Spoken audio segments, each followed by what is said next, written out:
جاعل کا معنی یہ ہوگا کہ اللہ قرار دیتا ہے، چاہے وہ گزشتہ زمانے میں ہو یا حال میں ہو یا مستقبل میں ہو، جب بھی قرار دے گا پروردگار ہی قرار دے گا۔ یہ ہے لفظ جاعل کا مطلب۔ یعنی یہاں جو فرمایا انی جاعل فی الارض خلیفہ، یعنی کسی بھی زمانے میں، بلکہ لفظ جاعل اس بات کی دلیل ہے کہ جب بھی، جس وقت بھی، جو بھی، کہیں بھی، جس زمانے میں بھی خلیفہ بنے گا اس کو قرار دینے والا پروردگار ہوگا۔ یہ تھا اس لفظ جاعل کا مطلب۔ یعنی اس آیہ مبارکہ میں آدمیت کی ابتدا میں، بشریت کی ابتدا میں پروردگار عالم لفظ جاعل کو استعمال کر کے کہہ رہا ہے جب بھی خلیفہ ہوگا ہماری جانب سے ہوگا، ہم قرار دیں گے، کسی کو حق تعین حاصل نہیں ہے، ہم قرار دیں گے۔ اب دیکھیں بات آ ہی گئی ہے تو شروع سے ہادی اول سے ہم شروع کرتے ہیں۔ جب ہادی اول کو پروردگار نے خلیفہ بنایا، کہا انی جاعل فی الارض خلیفہ۔ اب ملائکہ نے کیا کہا؟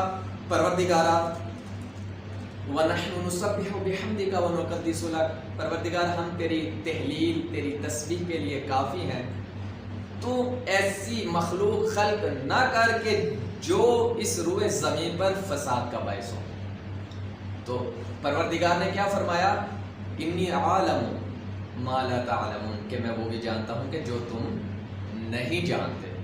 وَعَلَّمَ آدَمَ الْأَسْمَاءَ كُلَّهَا ثُمَّ عَرَضَهُمْ عَلَى الْمَلَائِكَةِ، کہ پروردگار عالم نے حضرت آدم کو کچھ اسماء تعلیم فرمائے، اور ان اسماء کو تعلیم فرمانے کے بعد پروردگار نے ملائکہ کی جانب رخ کر کے کہا اب بتاؤ ان اسماء کا ذکر مجھے بتاؤ جو آدم نے سیکھے ہیں، وہ اسماء تم بھی بتاؤ اگر تم سچے ہو۔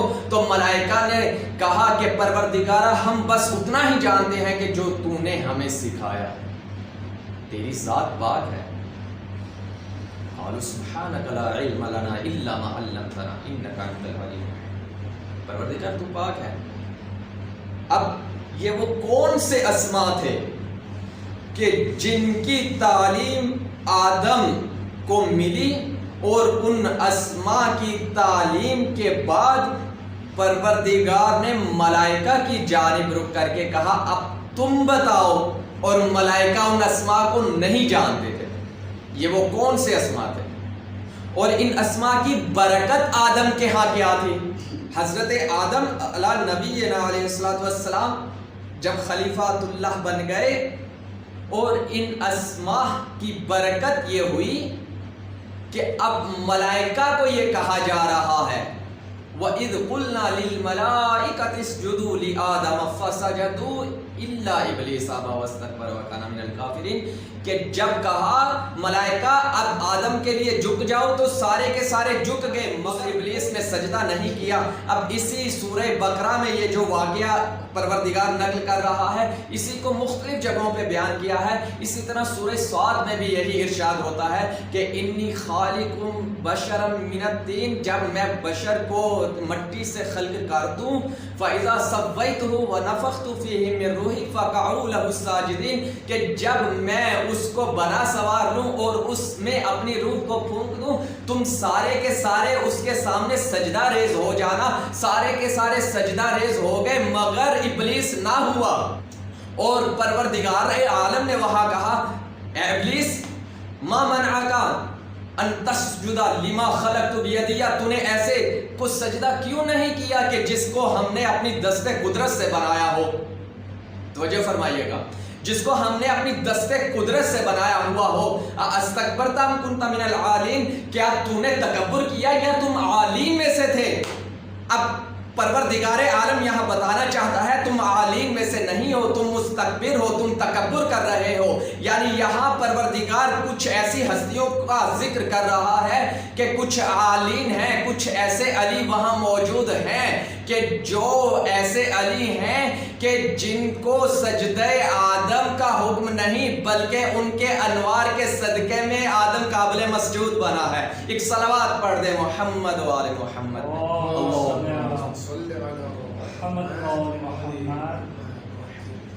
یعنی اور کیا، کسی ایک بزرگ عالم کا ایک بہت خوبصورت جملہ ہے، وہ فرماتے ہیں کہ جب یہ سارے کے سارے انوار وہاں ہوتے ہیں تو علی ہوتے ہیں، جب یہاں آتے ہیں تو محمد بن جاتے ہیں. ایک صلوات پڑھ. استکبرت ام کنت من العالین، کیا تو نے تکبر کیا یا تم عالین میں سے تھے؟ اب ابلیس کیا کہتا ہے پروردگارا انا خیر منہ. اب پروردگار ہے اور پروردگار کے سامنے سر اٹھا کے اپنا استدلال پیش کر رہا ہے. یعنی پروردگار نے ایک حکم دیا، حکم نہیں مانا، حکم نہ ماننے کے ساتھ ساتھ پروردگار کے حکم کے سامنے سر اٹھا کے اپنا استدلال بھی پیش کر رہا ہے.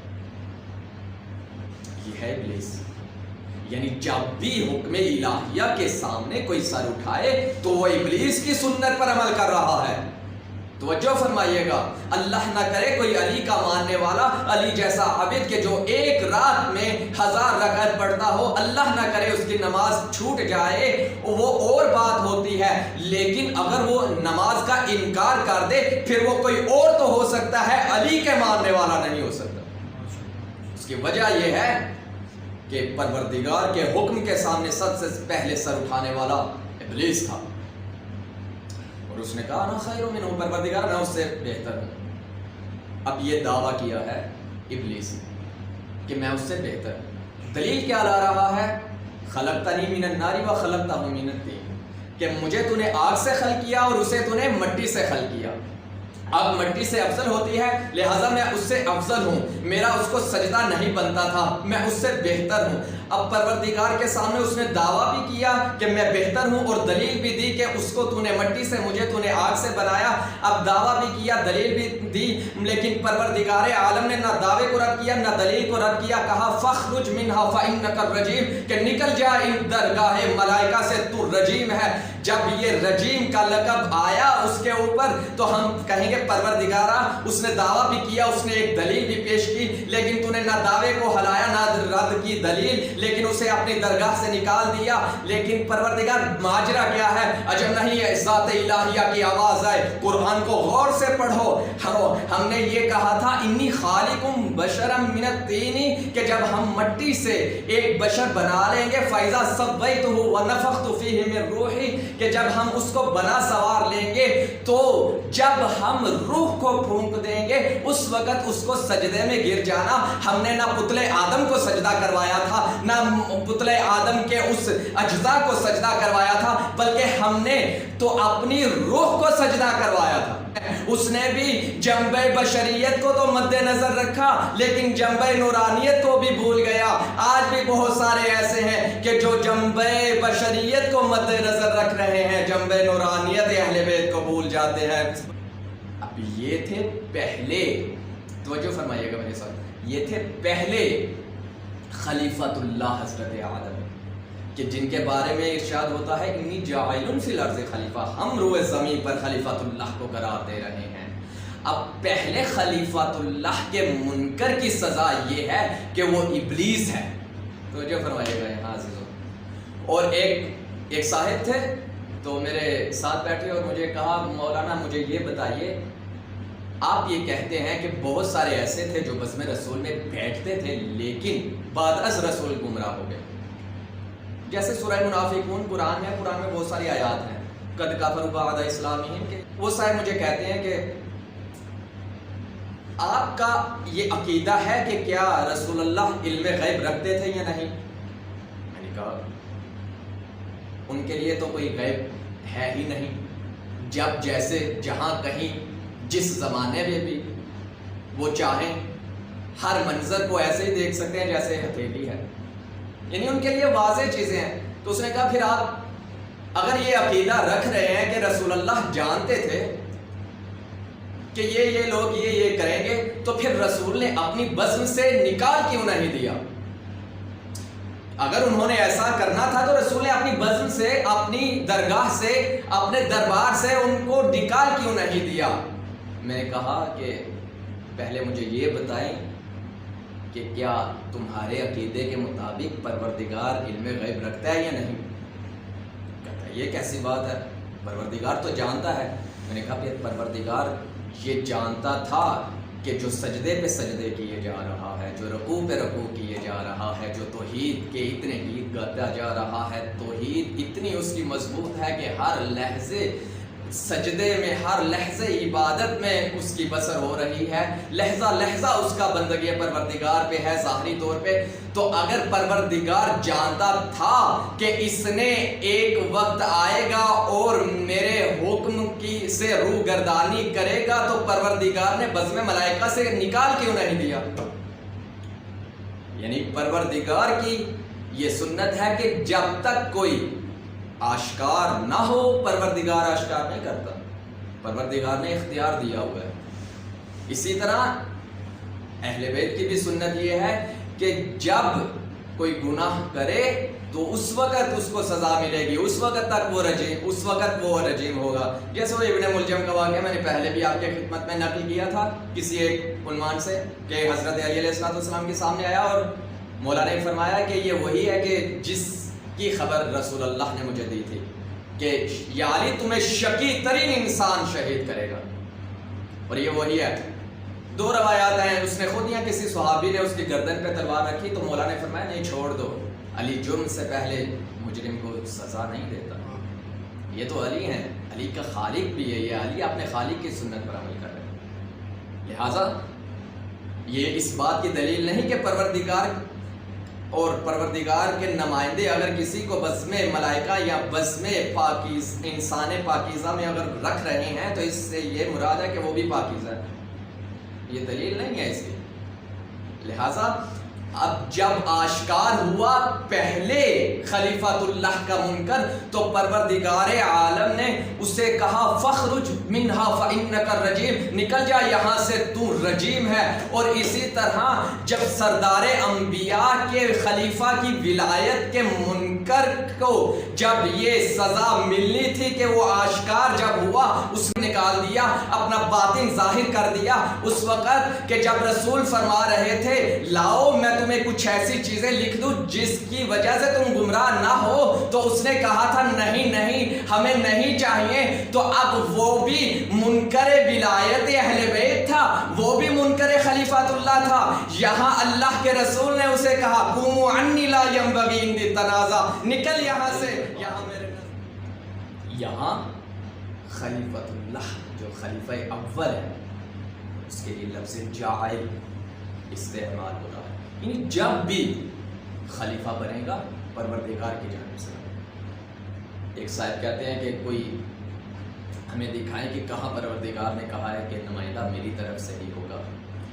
میں نے یہ کہا کہ 1,24,000 انبیاء میں سے ایک بھی ایسا نبی بتا دو کہ جس نبی کے وسیع یا اس کے خلیفہ کا تعین کا حق پروردگار نے امت کو سونپ دیا ہو، کہا ہو کہ امت خود ہی انتخاب کر لے گی۔ رسول اللہ کے علاوہ 1,23,999 انبیاء کے جو سارے کے سارے نبی محمد کے صدقے میں بنے ہیں، ان کے وسیع اور ان کے خلیفت کا تعین جب امت کو اختیار نہیں تو اس سردار نبی کے خلیفہ کا اختیار کس طرح سے امت کو مل سکتا ہے؟ پروردگار بہت واضح طریقے سے فرما رہا ہے وَرَبُّكَ يَخْلُقُ مَا يَشَاءُ وَيَخْتَارُ مَا كَانَ لَهُمُ الْخِيَرَةُ، کہ تمہارا رب ہے کہ جسے چاہتا ہے خلق کرتا ہے اور جسے چاہتا ہے اختیار کرتا ہے، امت کو اس کا اختیار نہیں ہے۔ صاف لہجے میں پروردگار فرما رہا ہے، مت اس خیال میں رہنا کہ امت اختیار کرے گی، نہیں، پروردگار نے کلی قانون دے دیا ہے یہ کہ تمہارا رب جسے چاہتا ہے خلق کرتا ہے۔ وَرَبُّكَ يَخْلُقُ مَا يَشَاءُ وَيَخْتَارُ، جسے چاہتا ہے خلق بھی کرتا ہے اور جسے چاہتا ہے انتخاب بھی کرتا ہے۔ مَا كَانَ لَهُمُ الْخِيَرَةُ، امت کو اس کا اختیار نہیں ہے۔ وسبحان اللہ وتعالی عما یشرکون. ہاں اگر کوئی ایسا کرے تو پروردگار اس کے شرک سے بہت ہی بالا ہے، بہت ہی اعلیٰ و عرفہ ہے. کہ اگر اللہ کے قانون کو توڑے کوئی تو وہ مشرک ہے اور پروردگار کو اس کے شرک کی پرواہ نہیں ہے. اب سمجھ میں آیا امام نے کیوں فرمایا تھا کہ من اسلم مع امام من عند اللہ من لیست امامتہ من عند اللہ فکان مشرکا باللہ. کہ جس نے بھی ایسے کو امام بنایا، اللہ نے جسے امام بنایا ہو اس کے مقابلے میں اس نے اللہ کے مقابلے میں شرک کیا. جب پروردگار کہہ رہا ہے اس کا حق تمہیں نہیں ہے، مجھے میں بناؤں گا، تو اس کے مقابلے میں اگر آ کے کوئی کہے کہ میں بناتا ہوں تو وہ شرک ہے. اللہ کے بندوں سے مانگنا، اللہ کے حکم سے شفاعت کرنا شرک نہیں ہوتا، بلکہ اللہ کے افعال میں کسی کو شریک ٹھہرا دینا شرک ہوتا ہے. ایک